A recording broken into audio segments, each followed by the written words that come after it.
Boker Tov à tous, une petite explication supplémentaire, c'est que quand on dit Matsil Ani, qui sauve le pauvre de quelqu'un qui pourrait lui voler, on se pose la question, c'est qu'un pauvre, qu'est-ce qu'on peut déjà voler à un pauvre et qui sait qui irait voler quelque chose à un pauvre?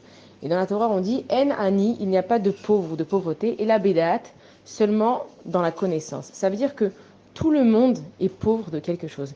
Si par exemple, moi je viens et je vous dis, tu vois, cet homme, il est milliardaire et pourtant il a des problèmes de santé. Qu'est-ce que vous allez répondre? Ah, le pauvre.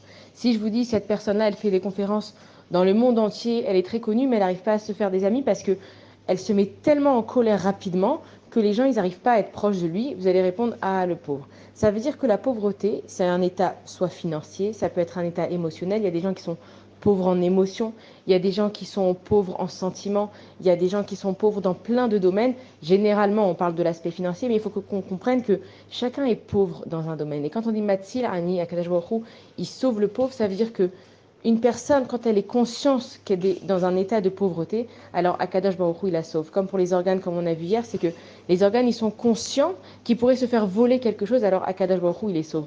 Et si on est conscient de nos manques dans la vie, alors à ce moment-là, on sait comment prier à Akadosh Baruch Hu. Quand tu n'es pas conscient qu'il te manque quelque chose, tu ne vas pas aller prier à Akadosh Baruch Hu parce que pour toi, tout va bien.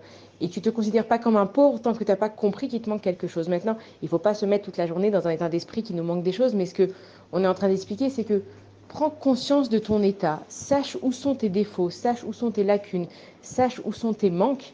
Et à Kadosh Baruch Hu, une fois que toi, tu te mets dans la conscience que tu es pauvre dans ce domaine-là, alors Matzil Ani, à Kadosh Baruch Hu, il te sauve de ce domaine-là. Et quand on dit En Ani et la Bedaat, ça veut dire qu'une fois que tu as pris connaissance de tes lacunes et que tu essayes de les réparer, tu peux t'en sortir. Mais tant que tu n'as pas pris conscience, alors à ce moment-là, tu peux être considéré comme un pauvre.